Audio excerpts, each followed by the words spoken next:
décennie que l'Est de la République démocratique du Congo est en proie à l'insécurité.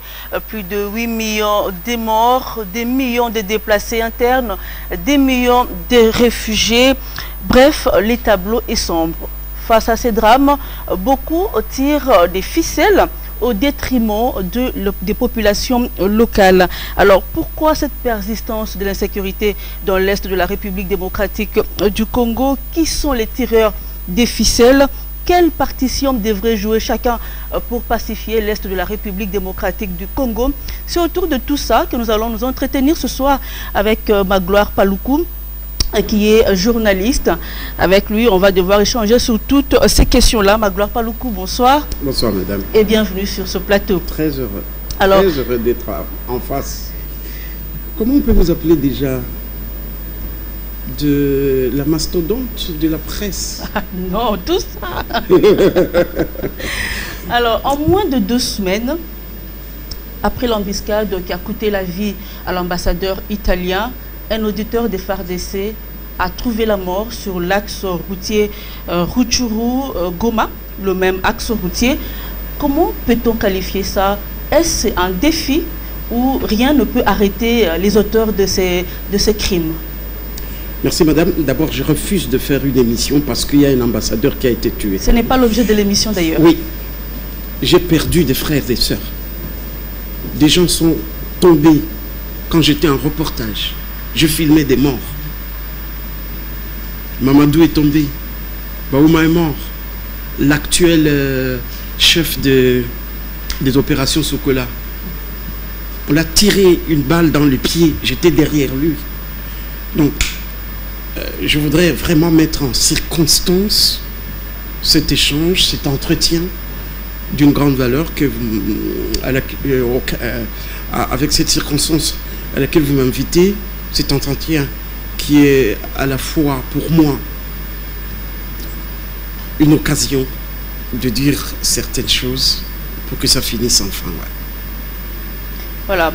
Alors, vous connaissez bien la région de l'Est, parce que vous êtes de là, parce que vous y avez vécu, vous avez même travaillé là-bas en tant que journaliste. Comment peut-on qualifier la situation qui prévaut dans l'Est de la République démocratique du Congo? Est-ce de l'insécurité? Est-ce le banditisme? C'est de la guerre ou c'est du terrorisme? Il y a un autre mot que vous n'avez pas ajouté, le 5e. C'est un pogrom. C'est absolument un pogrom. C'est plusieurs guerres qui se sont succédées depuis l'époque précoloniale, coloniale, l'époque Mobutu, l'époque Mzee Kabila, l'époque Joseph Kabila et l'époque actuelle Fachi. Vous voyez, c'est au-delà de 6 périodes de guerre cyclique. D'abord guerre, plusieurs guerres. Et puis il y a l'insécurité. L'insécurité à l'Est, et il faut bien identifier, j'espère que vous allez me poser cette question, c'est quoi l'Est? L'Est n'est pas un village, il y a plusieurs Est. Il y a le nord-est, il y a le est-est, le centre-est et le sud-est. Quand on dit est, c'est où? Le Katanga, c'est à l'est. Mais le Katanga n'est pas le Nord Kivu, n'est pas l'Ituri. La grande insécurité est là. Elle est posée par les Belges, les Arabes d'abord, les Belges et puis les Congolais. Et en effet, l'insécurité est créée au niveau diplomatique. La grande politique de l'après-perestroïka, après 90, où on crée l'insécurité au Zaïre, au Congo, pour créer de nouveaux leaders autour du Congo. Mais pour quel intérêt? Ah, nous allons y arriver. Et puis, il y a le terrorisme. Le terrorisme s'est installé parce que c'est un no man's land. Rappelez-vous, en 1884, à la préparation de la conférence de Berlin, le Congo n'a jamais existé comme pays jusqu'à aujourd'hui. Notre territoire ici, c'est une zone d'échange qui appartient internationale, qui appartient à tout le monde. C'est comme ça que c'était défini. Bismarck, Léopold II, des grands bandits ont défini notre territoire de l'Atlantique jusqu'à l'océan Indien, comme une place où il y a les vrais minéraux et qui ne doit pas être un pays. C'est d'ailleurs ce qu'a soutenu Stanley quand il est venu Oui, bien sûr. en exploration. Et on va nous donner même des premiers gouverneurs qui sont arabes, qui sont belges. Et ils ont laissé ce terrorisme où tout le monde peut venir s'installer ici. Enfin, il y a le banditisme. Le banditisme est urbain. Vous voyez? Et le pogrom, c'est cette incompréhension qui dépasse toutes les autorités installées à Kinshasa et en province. Voilà, il faut définir chaque partie de l'Est dans ces 5 terminologies qui sont des chapitres d'événements extraordinaires. Insécurité, c'est tout un chapitre. Banditisme, c'est un chapitre. Voilà justement, quelle est la différence entre toutes ces terminologies? D'abord, l'insécurité dans le Katanga, c'est différent de l'insécurité dans le sud Kivu. C'est différent de l'insécurité dans le nord Kivu. C'est différent de l'insécurité dans l'Ituri. L'insécurité est permanente. C'est des petits messieurs, des grands messieurs qui sont utilisés par des creuseurs d'or, des trafiquants de cobalt, du coltan,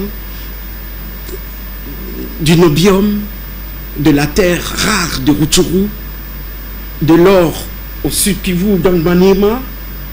Des petits messieurs qui sont des hommes de paille, coup de téléphone, par un consortium des gens invisibles qui installent des maïmaïs et des chefs coutumiers. Là, il y a de l'or. Toute cette partie crée de l'insécurité là-bas. C'est permanent. Il y a des petits chefs qui viennent avec 2 armes, qui tuent tout le monde, comme à l'époque belge où on était nommé gouverneur bénéficiaire quand vous rencontrez un territoire inoccupé qui était pourtant occupé ici, l'histoire des mains coupées. Ça existe. C'est permanent dans les 4 ou 5 parties de l'Est du Congo. Et ces gens sont là pour voler le minerai.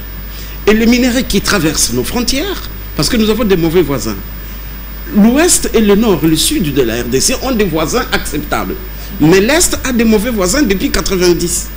Enfin, 1985, 1990, quand Mobutu comprend qu'on a tué Ceausescu, et il sent que c'est sa mort.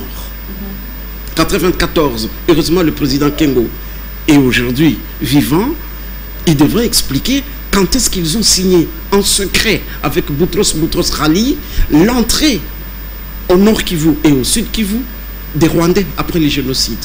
C'était bien signé et gagner de l'argent sur des... Mais il semble qu'il y avait une forte pression du gouvernement français sur voilà. Le régime Mobutu. Très bien, madame. C'est ce que je vous dis. Cette insécurité qui a produit un terrorisme international dans un pays qui est un no man's land, il faut redéfinir cela. Maintenant, avec la circulation des armes de petit calibre, tout le monde a une arme, tout le monde peut faire une histoire. Et avant 90, je me rappelle, à Goma, on ne volait pas avec une arme. Les gens volaient avec des grosses pierres qu'on appelait Catherine. On lance Katharina sur ta porte, elle s'ouvre, on prend. Avant cela, il y avait les esprits à bien. Pessa n'a esprit à bien. Les militaires de Mobutu qui confisquaient ne tuaient personne. Pessa Nyosozanango n'a esprit à bien. Papa Mbana a fait d'ailleurs une chanson avec Kofi Olomide dans Wake Up. N'a esprit à bien. Plus tard, on a transformé la pierre en arme. Avec ce mouvement d'armes de petit calibre en 1994, quand le gouvernement zaïrois accepte de faire entrer les réfugiés rwandais, mais l'armée rwandaise et les rebelles rwandais, les génocides rwandais, et on achète un revolver à 5 $ ou gratuitement vous ramassez n'importe où. Voilà. Et ça crée un banditisme urbain. Je suis contre toi, tu as eu ton Likelemba, t'en restournes, je suis jaloux de tes belles lunettes, je vois ta maison. 10 $, Kendo Bomamtoine. Par plaisir aussi. Voilà comment redéfinir. Il y a aussi ce que j'ai oublié de dire, l'hégémonie. L'hégémonie des dominations et l'erreur belge de réinstaller les étrangers dans notre pays comme main-d'œuvre. Ça a créé une classe d'hégémonie des dominations. Il y a des tribus qui veulent dominer les autres. Alors quand vous parlez, excusez-moi de vous interrompre, mais je voudrais quand même comprendre, quand vous parlez de la réinstallation des étrangers dans notre pays, vous faites allusion à qui exactement? Dans les années 50, il y a eu, dans des paroisses à l'Est, aussi dans les années 40, dans le Katanga, on avait besoin de la main-d'œuvre. Oui. Les Belges ont fait venir des Rwandais et des Burundais pour venir travailler dans notre pays. Dans les années 50-55, au Rwanda, il y a eu une révolution. On a fait tomber, on a renversé le roi. Les premiers réfugiés sont partis. Les Belges ont pris d'autres réfugiés, sont allés les installer dans le Massissi. Principalement le peuple Tutsi et une partie du peuple Hutu, installés sur le territoire Houndé. Ce sont des transplantés, comme on dit. Plus tard, avec l'indépendance, il y a une loi qui a dit, et Congolais, et, à l'époque, quiconque avait des parents indigènes sur le sol congolais. C'est que les anciens transplantés, les anciens étrangers, ont bénéficié de la loi congolaise pour être congolais. Mais ils sont partis occuper des terres d'autres tribus. Jusqu'à aujourd'hui, la cohabitation. C'est d'ailleurs l'origine du conflit dans le haut plateau de Minembwe. Effectivement. Mais là, on a médiatisé Minembwe, mais depuis 1980, les gens se sont tués dans le Massissi. Ce sont les premiers réfugiés depuis les années 80, la dernière Mobutu, avec les opérations Mbata, opération Sukola, mais pas d'aujourd'hui, ce sont les années Mobutu. Et les premiers réfugiés sont partis au Rwanda. Ce sont les parents de Laurent Kunda, de tous les autres, de Mutebussi qui ont créé le M23, le CNDP. Pour dire que nos parents ont été chassés ici. Ce sont les enfants de la première guerre de Katoaï. Le général Maël était là. Et tous les généraux qui sont ici. Voilà un tout petit peu ce micmac, cette espèce de bouillon criminel qui s'est passé. Alors, quand on ramène les gens, il y a eu aussi des mouvements internes de Belges qui allaient pour l'évangélisation. On a pris des gens de ma tribu, par exemple, les Dantes, qui sont partis vers Minova, pour ceux qui connaissent un peu la géographie, évangéliser les gens. Ils sont partis, on a fait bouger. Les Belges, en faisant des gros ignorants, qui sont responsables de beaucoup de choses dans le pays, ils ont mélangé les gens, comme à la conférence de Berlin, on a découpé le pays, sans comprendre que 50 ans après, ça créera un problème. Enfin, il y a eu la politique de Mobutu. Mobutu nous a menti avec la politique des non-originaires. Mais c'était très dangereux. C'est vrai que Mobutu voulait la pacification. C'était un militaire qui voulait la paix. Mais en dessous de la paix, il y a toujours la guerre dans le territoire de Béni. D'où la création des rebelles ougandais qui devraient attaquer l'Ouganda, les ADF Nalu. Il y a deux mouvements. Il y a les ADF et les Nalu. Ah, ce n'est pas les mêmes mouvements. Non. Les ADF sont des musulmans. Les Nalu étaient des chrétiens presque. Mais Museveni a réussi à acheter les Nalu, les ramener dans le gouvernement et les ADF sont restés. Les Nalu qui étaient utilisés par Mobutu et certains politiciens aujourd'hui vivants ou morts pour attaquer l'Ouganda et ils sont restés dans le territoire de Béni pour créer... Et aujourd'hui ça se retourne contre nous. Oui. Parce qu'ils sont auteurs de plusieurs exactions dans la région. J'ai beaucoup aimé un titre d'un journal quinois qui disait il y a 7 ans, au début de l'opération contre les ADF, et dit Kabila, un coup de pied dans une fourmilière. Quand le général Baouma a commencé l'opération là-bas, c'est que ces gens, les ADF Nalu, qui avaient des bureaux à Béni, et certaines personnes recrutées sont encore là, on voyait les gens se faire recruter. C'était une ambiance à l'époque de Mobutu. Sur RTBF, en 84, Je me rappelle. On demande à Mobutu, qui sont ces gens? Il dit non, mais ce sont des fraudeurs de café. Oui, effectivement, parce que là-bas, ce n'était pas le café. C'était le cacao. On exploite le cacao. Nous avons le premier cacao du monde qui s'appelle le cacao bio du Congo, qui est vendu aux États-Unis en secret. Alors, vous voyez, je ne sais pas si je suis dans la logique de votre question. C'est plusieurs choses à la fois qui ont créé un terrorisme extérieur. Maintenant, après 90, et les Nalous sont restés, les ADF Nalous sont restés, les ADF sont restés, les Nalous sont partis, et ça a créé aujourd'hui ce terrorisme musulman, islamique. Parce que je me rappelle à l'époque du général Baouma, il a même été jusque dans leur bastion, où on a même découvert qu'il y avait des cours qui s'est donnés en arabe. Oui, bien sûr. J'ai fait un documentaire qui est sur YouTube, où je montais parce que j'étais derrière lui. Je filmais, et c'est le madrasa, l'école de l'intégrisme musulman, qui est enseignée sur le territoire congolais en arabe. Un peu à la manière du Boko Haram. La même chose. Voilà. Insécurité, guerre, banditisme, terrorisme, pogrom, voilà ce que les autorités devraient comprendre et résoudre chaque élément différemment de l'autre. Chaque problème avec sa solution. Alors, dernièrement, les évêques de la SENCO ont effectué une tournée dans l'Est de la République démocratique du Congo. Mais ils sont partis en promenade, je ne parle pas des évêques. Mais parce qu'ils ont quand même alerté sur, des gros hypocrites, parce que sur la menace de balkanisation. Attendez, parmi les évêques, il y a ceux qui sont en complicité avec l'insécurité. Comment ça? L'argent des ADF qui passe par les avions de la MONUSCO, il y a certains évêques qui savent très bien que des prêtres, 3 prêtres, dont 2 de mes amis, qui sont portés disparus jusqu'à aujourd'hui, on n'en parlait pas. On parle d'un ambassadeur tué, paix à son âme, mais on oublie 3 prêtres, des saints prêtres. Vous avez fait du reportage, j'ai vu ça sur Digital. Des prêtres de Mbaou tués. Parce qu'il y avait l'argent des ADF qui étaient tombés dans un champ. Et qui, vous voyez, enfin, respect aux évêques, mais ils connaissent des choses qu'ils ne disent pas. Ils font une activité pastorale acceptable, que je respecte bien, une mission prophétique de promenade inutile, mais sans résoudre ce qu'ils connaissent. Je voudrais bien qu'on fasse le même bruit sur l'ambassadeur que sur les prêtres. Un prêtre tué, et on se tait. Dites-moi ça.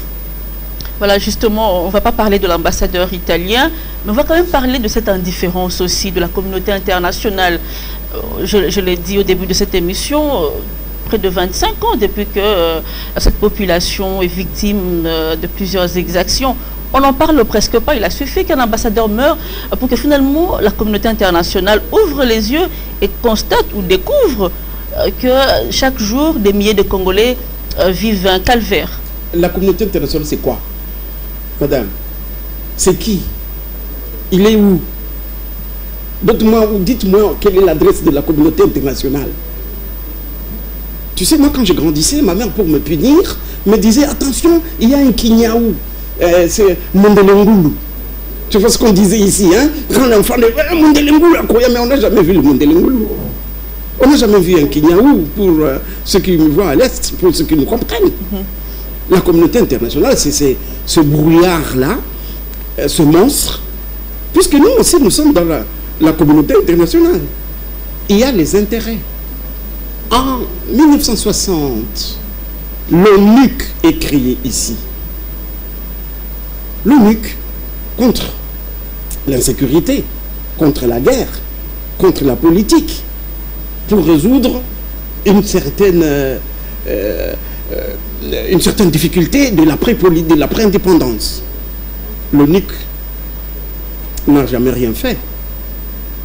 Seulement, ils sont venus, ils ont créé une histoire. Un de leurs secrétaires généraux est tombé, pas au Congo, hein. Il faut résoudre aussi ce problème-là. Il est tombé en Zambie, en Ndola. Ndola, c'est en Zambie, ce n'était pas au Congo. Mais pourtant, il venait d'une mission sur la RDC, mais il n'est pas mort au Congo. Voilà. Son avion est tombé en Zambie. voilà les conséquences. Plus tard, après le MIC, il y a eu la MONUC avec M. Laurent Désiré Kabila. Je vais répéter ce que disait Kinké Moulumba, qui était encore porte-parole des rebelles à la guerre de Kisangani, quand les armées rwandaises et ougandaises se sont tapées sur notre territoire, tuant les Congolais, et ça passe inaperçu, comme jusqu'à aujourd'hui dans nos livres d'histoire. Et Kinké Moulumba à l'époque disait, mais on a vu seulement un type de la MONUC avec un gros chapeau faire du tourisme, pêcher sur le pont. Ça vous donne cette image. Ils viennent.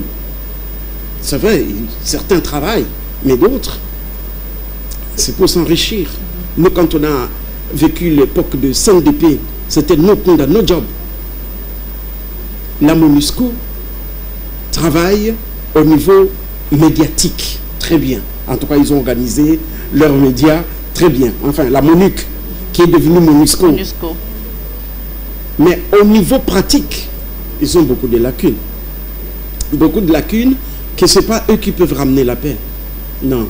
Maintenant, ils sont dans la lutte contre les avortements, la lutte contre les enfants. Oublions l'essentiel. La lutte contre peut-être les motos sales, la lutte... mais ils ont oublié la guerre. Ils ont oublié la guerre. Donc sur ce point-là, la population a raison quand elle démontre, quand elle réclame toujours le départ de la MONUSCO. Non, il ne faut pas demander le départ de la MONUSCO. Le départ de la MONUSCO, c'est une grande machine. Ce sont les Nations Unies qui sont sur un territoire no man's land. C'est un gros budget voté à New York. Quand vous demandez à tous ces pays, parce que la plupart des gens de la MONUSCO sont des chômeurs chez eux, n'est-ce pas? Ils sont des chômeurs. Ils trouvent l'emploi au Congo quand il y a la guerre. Et le budget est voté aux Nations Unies où il y a des chômeurs. Et vous les envoyez. Mais la dernière femme qui était responsable de la MONUSCO au Congo, mais elle est avocate, je crois, dans son pays. Alors dites-moi, une avocate qui est maintenant aux Nations Unies responsable d'un truc au Congo, elle a de l'emploi, je ne dis pas que tout le monde est chômeur, mais on crée de l'emploi de ces gens-là qui sont peut-être démobilisés ou... non, il ne faut pas réclamer le départ de la MONUSCO. Nous vivons une logique partie de 1885. Nous appartenons à un pays qui n'a jamais existé volontairement, où tout le monde doit venir se servir. C'est à nous maintenant, j'espère que nous allons y arriver, de voir comment trouver des solutions à cet effet. Voilà, vous êtes spécialiste de la région, c'est une zone que... Je ne suis pas spécialiste de la région, je suis de la région. C'est une zone que vous connaissez très bien. Le terme spécialiste, c'est un terme de européen, ou un type qui vient ici acheter du coltan, un type qui vient ici en promenade sexuelle, il rentre en France, il passe à la télévision, je suis spécialiste du Congo. Pourtant, il était seulement dans un hôtel. Mais vous êtes vraiment spécialiste. On est chez nous. Oui. On est chez nous. Voilà. On vit ce qui se passe chez nous. On est des acteurs de la résolution de la paix.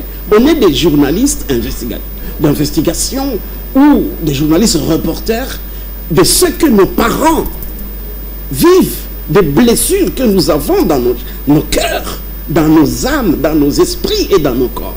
Voilà, c'est une zone que vous connaissez par cœur. Dites-nous, c'est quoi l'Est de la RDC? Elle part d'où? Pour s'arrêter où? Et quelles sont les particularités de chaque coin et recoin? Les Belges, malins, pas intelligents, avaient réussi à identifier les 4 zones linguistiques. Mais c'est faux. Très très faux. Ils ont séparé comme ça le pays en 4 pour dire que l'Est on parle Kiswahili. Mais quand vous voyez l'Est qui parle Kiswahili, c'est une partie de l'Est qui parle Chiluba.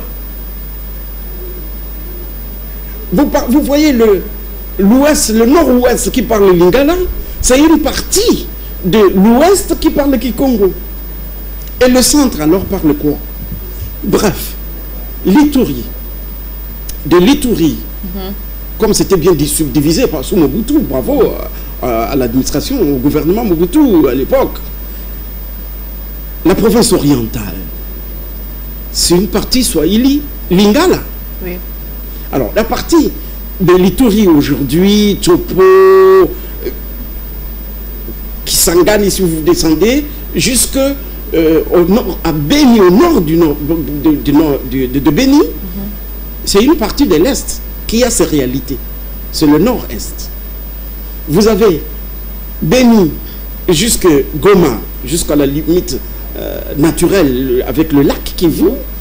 C'est le nord Kivu qui est l'Est, qui a une réalité particulière. Et dans le nord Kivu, il y a 4 Est et 4 réalités. Le territoire de Beni a le terrorisme, le territoire de Rutshuru a le banditisme, des coupeurs de route, ainsi de suite. Une partie du terrorisme avec les FDLR qui se sont inféodés dedans. Vous avez le sud du territoire de Rutshuru, Goma, enfin je saute Miragongo, qui est aussi un territoire. Là, c'est un pogrom. Puisque Rutshuru est en grande partie dans un parc de Virunga qui ne nous appartient pas. Comment ça? C'est un parc belge au Congo. Ben oui, le parc national de Virunga n'est pas un patrimoine congolais. C'est un patrimoine belge. Et le responsable du parc est un Belge. Emmanuel Demerode. C'est un Belge. Le parc est au Congo, mais ça ne nous appartient pas. Non, non. C'est un patrimoine belge. Alors, ce qui se passe dans le parc est gravissime. Depuis 1985, en créant, depuis 1925, peut-être vers là, si j'ai la bonne date, en créant le parc, on a dépossédé les gens de leurs terres. Les populations locales. Les populations, on a créé des zones et ça fait un conflit entre les riverains du parc jusqu'à aujourd'hui. Il y a 10 ans, l'honorable Moundo Nzangi avait eu des pépins contre Emeraude pour défendre le parc. Alors, les gens qui se sont infiltrés dans le parc, qui font des vrais commerces de minerais et du bois, la braise, ainsi de suite, parce que ce sont des cachettes, l'armée rwandaise, les FDLR, les faux Maïmaï, les coupeurs de route qui, parce que quand vous parlez Kinyarwanda, ou vous avez un accent Kinyarwanda, vous faites passer pour un coupeur de route où on vous appelle FDLR. C'est faux parfois, il faut être très prudent. Ça, c'est une autre réalité. Au sud, maintenant, à Goma, c'est un banditisme urbain. Je ne sais pas si vous m'avez bien capté. Oui. Alors, on va maintenant au sud du sud, qui est Bukavu, le sud Kivu, oui, jusqu'ici au nord du Katanga, dans le Kundelungu, dans les massifs, c'est une autre réalité. Au nord, en l'ouest de l'est, du sud-est, il y a maintenant la guerre d'occupation, où il y a des transplantés, des étrangers qui sont devenus congolais. Hein. Il faut le reconnaître, le droit d'être congolais, qui sont là, où il y a maintenant des guerres entre ceux qui se sont réveillés en retard. Il y a les minéraux qui sont à l'intérieur de l'Est, des minéraux rares, qui créent aussi un autre banditisme. Ça, c'est l'insécurité première. On va dans le sud maintenant du pays, le Katanga, une autre réalité qui commence dans les années 60. Le Bakata Katanga, leurs revendications ne sont pas les revendications de Kodeko, de l'Ituri. C'est différent. Dans le plateau de Minembwe, ainsi de suite, les Maïmaï, Malaïka, ainsi de suite. Vous savez, le Maïmaï, c'est un label. Les Maïmaï descendent d'un mouvement qui a commencé au 19e siècle, où chacun sont des nationalistes qui aujourd'hui sont devenus des nationalistes bandits. Mais d'autres se disent que ce sont des mouvements d'autodéfense parmi les Maïmaï. Mouvement d'autodéfense. J'ai suivi un député qui vient de faire un meeting parlementaire qui dit qu'il faut une force supplétive au FARDC. Il faut éviter un discours pareil. C'est très dangereux. On ne peut pas avoir de force d'autodéfense là où il y a un gouvernement. On ne peut pas imaginer une force supplétive à l'FARDC qui sont légales. Alors, vous voyez, dans ces Est-là, multiples, chaque territoire, chaque province a ses réalités, a ses revendications, a ses minéraux, a son groupe, a ses politiciens. Et ces politiciens qui sont à Kinshasa ou dans les provinces utilisent les mêmes bandits pour avoir le pouvoir à Kinshasa. Voilà, justement, on en a parlé. Oui, la guerre dans l'Est, l'insécurité dans l'Est, il y a des tireurs de ficelles. Ces tireurs de ficelles-là, est-ce qu'on les connaît? Est-ce qu'ils sont identifiés? Oui. Les tireurs de ficelles de la guerre de l'Est sont connus. Le rapport Mapping les a identifiés. Même si le rapport Mapping, je ne fais pas confiance. Hein. Il a ramassé tout, c'est vraiment un truc ramassé, c'est un lobby. Mais au moins dans le rapport Mapping, il y a des tireurs de ficelles, des crises dans l'Est multiple, dans le Walikale. Depuis les années Mobutu, quand vous demandez aux vieux de Walikale qui ont plus de 100 ans, ils se disent, les Belges en partant nous disaient, vous allez vous entretuer à cause de ce sol. Et le papa de Walikale là-bas prenait la terre et disait, mais cette terre-là, on va se battre. Il ne savait pas que déjà à l'époque de Mobutu, les Allemands qui sont venus faire notre fusée qui n'a sauté que 2 mètres là, eux avaient déjà compris qu'il y avait le coltan là-bas qui fera des téléphones. Il y a le bois rare dans le Walikale. Le Massissi également. Le Massissi, vous savez, madame, tous les dignitaires de Mobutu, tout ou presque, ont eu des fermes dans le Massissi, ont eu des maisons de vacances dans le Massissi. C'est la Suisse. Il fait 10 degrés. J'avoue que le paysage est magnifique. Pas seulement le paysage, l'atmosphère. Quand vous êtes sur l'est de Genève, et quand vous êtes là, d'abord sur le même paysage, même température. Il y avait le plus bon, le plus goûtant fromage, le fromage de Louchébéré. Les amis de Mobutu, la classe de Mobutu a utilisé ce fromage, qui était recherché jusqu'en Australie. Et on a créé de l'insécurité. Dans les années 80, on a tué les gens. Les populations toutes y sont parties au Rwanda jusqu'à aujourd'hui. De 1980 à aujourd'hui, ils attendent rentrer. Leurs enfants sont devenus des rebelles. Vous vous imaginez? Alors, dans chaque compartiment de l'Est qui a ces réalités, les acteurs sont connus. Les acteurs sont parfois ministres, sont parfois des généraux, des colonels, sont parfois des députés. Pas même de gouverneurs de province. Voilà, on a le visage et leur nom. Il suffit que seulement on nous affiche wanted, qui est un président de la République, un ministre qui dit voici tel, c'est ça. Mais on va faire la liste, on les connaît. Pourquoi on ne fait pas des procès là-dessus? À l'époque, Joseph Kabila, quand on a commencé, quand le général Baouma a attaqué les ADF, on a arrêté certaines personnes qui sont venues ici. Mais d'autres, les répondants ou les communautés se sont levés. Dit non, non, non, vous voulez arrêter les nôtres. On les a renvoyés. Les tireurs de ficelles dominent la politique, dominent l'économie.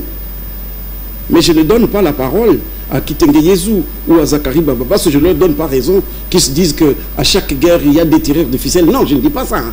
Je ne dis pas que parce que c'est ça la réalité, tout l'Est c'est des mauvais, ils viennent acheter des maisons ici à Kinshasa. Non, non, non, c'est des grands entrepreneurs. Mais chaque guerre, aujourd'hui analysée, chaque politique, chaque événement politique du Congo depuis 1960 a des tireurs de ficelles qui créent des guerres pour être ministre, député, PDG, ainsi de suite. Alors, vous avez dit tout à l'heure que chaque coin de l'Est de la République démocratique du Congo a ses réalités et qu'il faille trouver des solutions adaptées à chaque cas. Alors, comment vous analysez toutes les réunions qu'il y a eu sur la paix, les colloques, les dialogues, les conférences sur l'Est de la République démocratique du Congo? Ça n'a abouti... Non, non, ça aboutit à quelque chose, mais c'est une répétition pour des questions d'argent.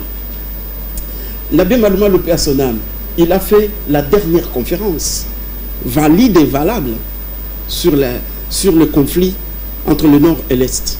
Enfin, le Nord Kivu et le Sud Kivu. Ça s'appelle la conférence de Goma, oui. La conférence de l'ULPGL. Il y a eu des résolutions, il y a eu des actes d'engagement. Les rebelles sont passés, se sont engagés. Moi, de tels groupes. À partir d'aujourd'hui, je dépose les armes. L'amiral Etumba, devenu général Etumba, ce sont des acteurs de cette pacification. Le général Mayele, je travaille avec eux. Didier Etumba était encore amiral à l'époque. Ils ont démobilisé. Certains sont devenus des généraux dans l'armée qui se sont démobilisés. Certains sont devenus des généraux. Il y a Kassere Kamatabichi. Il y a, même avant lui, il y a le général Padiri. Ce sont des hommes qui ont compris que ça ne servait à rien et ils sont des généraux. Mais toutes ces conférences n'étaient pas suivies. Ces dialogues n'étaient pas suivis. Au Nord Kivu sont spécialistes, chaque gouverneur a son colloque. Mais les résolutions ne sont pas suivies. Rangées dans le placard. Vous terminez, tout le monde s'est partagé son per diem, c'est fini. Même chose que ce qui a créé le M23. Ce sont des conférences dont les résultats n'ont pas été suivis. La conférence du 23 mars, les résolutions du 23 mars ont créé le mouvement rebelle M23 pour revendiquer les résolutions du 23 mars. Mais est-ce qu'il y a vraiment une volonté d'en finir avec... Il y a une volonté. Est-ce que ce n'est pas de l'hypocrisie quelque part? Je vais répéter sur le terrain, la situation ne change pas. Il y a une volonté. Je vais répéter la petite phrase de Julien Paluku quand il était encore gouverneur. Il disait, quel gouverneur peut aimer diriger des morts? Il y a une volonté. Mais les pesanteurs, au niveau diplomatique, au niveau international, au niveau régional, au niveau national, au niveau provincial, la faiblesse d'État qui crée que les résolutions ne sont pas suivies. Voilà. En effet, il faudra un homme fort. Les hommes forts, ça existe. Mais il faudra un homme fort, un gouvernement fort pour s'imposer, pour dire non, toi, tu es responsable de tel mouvement rebelle. C'est toi qui est l'autorité morale de cette rébellion. On t'arrête. Pourquoi on ne le fait pas? Pourquoi on leur donne encore du pouvoir aujourd'hui? Donc il y a du laxisme. Pas du laxisme, il y a une faiblesse. Il y a une faiblesse. Malgré la volonté. La volonté peut être là. Mais s'il y a une faiblesse des décisions. Puisque c'est une espèce de chaîne. Hein. Vous provoquez celui-là, c'est toute une chaîne qui vous suit. Je pense que c'est le moment maintenant de reconsidérer la politique de la base, à la base et de la base. Aller chercher la paix, pas au niveau national, mais commencer par la base, par le village, par le quartier, par l'avenue, monter au niveau maintenant provincial, et au niveau provincial, amener à Kinshasa des résolutions prises à la base. Les rebelles sont dans des villages. Les villages sont identifiés, sont connus, sont sur la carte géographique du Congo, sont dans l'histoire. Vous connaissez les chefs du village, l'administrateur du territoire. Vous connaissez les chefs d'avenue, vous connaissez les chefs du quartier, les chefs de la commune. Allez leur donner des moyens. Sécurisez-les. Donnez des alertes, madame. Que nos autorités fassent cela et on remonte avec... Mais si vous envoyez un ministre de l'Intérieur ou de la Défense à Goma, il va aller dans un grand hôtel, il mange, il goûte les sambaza, les petits frétins de Goma, et c'est fini. Hein? Mais si vous utilisez, vous donnez des moyens aux gens qui sont avec les ADF, dans leur village, vous remontez leurs considérations et leur prise, leurs revendications au-dessus, ça va donner quelque chose. Voilà, là je comprends que vous avez quand même donné là les pistes de solutions pour en finir avec la guerre ou l'insécurité dans l'Est de la République démocratique du Congo. Mais il y a quand même la partition que chacun devrait jouer hein, pour pacifier l'Est. Ça peut venir de députés, de sénateurs, même des intellectuels. Qu'est-ce qu'ils devraient faire? Bon, ils ont fait beaucoup. Il y a le programme Amani qui a été là. Avant le programme Amani, il y a eu des opérations militaires que Mobutu a fait mener. Il y a eu des gouverneurs qui ont suivi. Il y a eu des résolutions. Il y a aussi la MONUSCO à Menola, pour nous faire quand même un plaisir, que ce soit un acteur inoffensif quelque part. Mais les intellectuels, nos intellectuels à nous, au niveau national ici à Kinshasa, passent des journées en train de parler du bureau de l'Assemblée nationale, du bureau d'âge, passent le temps en train de savoir ils ont gagné combien pour faire tomber Mabunda. Mais on parle très peu. Je ne dis pas qu'on ne parle pas. On parle très peu au niveau médiatique de l'analyse profonde des questions de tous les coins de l'Est, de plusieurs Est. Chaque particularité. Nous, les médias de Kinshasa, nous sommes très éloignés de l'Est. C'est horrible quand vous êtes en train de se regarder un journal, le chapeau est très léger. On a tué 2 personnes à l'Est, mais un reportage tel. Mais enfin, vous avez vu comment on a traité le dossier de l'ambassadeur italien. C'était des breaking news. C'était des analyses. J'ai suivi des faux spécialistes, même sur France 24, qui te disent, qui te racontaient tout, qui mélanger les choses, qui ne savent même pas les rues, qui te disent que Limité se trouve à côté d'Engeli, enfin à côté de Selembao. Vous voyez, nous devons aussi faire cela. C'est notre pays. L'Ouganda a réussi contre Kony. Le grand rebelle Kony, Joseph Kony. L'Ouganda a réussi une mission médiatique qui a poussé les États-Unis d'Amérique à envoyer des Marines chez eux. Ils ont fait des pamphlets, ils ont fait des articles, ils ont fait des documentaires, diffusés, ça a captivé, ça a froissé les gens. Mais ils ont compris. Mais nous, ça fait plus de 12 millions de morts, c'est un fait divers. Un ambassadeur vaut mieux. La mort d'un ambassadeur vaut 10 000 personnes. Nous devons maintenant, au niveau médiatique, aussi faire des documentaires. Les documentaires sont là, les témoins sont là, interroger les gens. C'est vrai qu'il n'y a pas de coupage. Mais bon, je vous attendais, je croyais que vous allez sourire, madame. Non, on ne doit pas tout ramener au coupage. Je croyais que vous allez sourire, mais c'est vrai qu'il n'y a pas de coupage quand on parle de morts. Mais il y a au moins un coupage moral, il y a un coupage historique, il y a des dividendes au niveau national. Pour vous rassurer, Magloire Paluku, Digital Congo, c'est quand même le rack de chaîne, hein, où il y a des correspondants un peu partout. Mais ça ne suffit pas. Et chaque jour, nous traitons quand même des informations. C'est ce qui m'énerve. C'est ce qui m'énerve, que quand l'insécurité de l'Est doit être un reportage. Je dis que l'Ouganda a réussi contre Kony. L'Amérique a réussi contre Ben Laden. La France a réussi contre Kadhafi. Ce n'est pas un reportage, madame. C'est ce qui me fait mal avec la presse quinoise. Quand quelqu'un est mort, vous prenez ça pour un reportage. Un reportage, c'est 1 minute. Et puis, demain, il y a rediffusion, foutu, fini. Il faut qu'il y ait des breaking news, des magazines, des reportages, des pamphlets. On en parle. La mort de l'ambassadeur italien, ça n'a pas été un reportage. Il y a eu des analyses, il y a eu des émissions, des entretiens comme en ce moment. Il y a eu des descentes sur terrain. Alors pourquoi pour les lanceurs d'alerte, on en fait... Vous voyez le dossier Tchébéa, vous êtes en train de suivre sur les réseaux sociaux. Documentaire spécial, allez sur tel site, ça sera diffusé. Mais faites ça, faisons ça. Pourquoi il n'y a pas de... Et ceux qui partagent là, ceux qui écrivent, ceux qui partagent les documentaires sur Tchébéa, parfois c'est des garçons de Béni. Documentaire sur la mort de Tchébéa, mais documentaire sur ta tante tuée. Et vous savez comment on tue les gens là-bas? Ce n'est pas par arme. Non.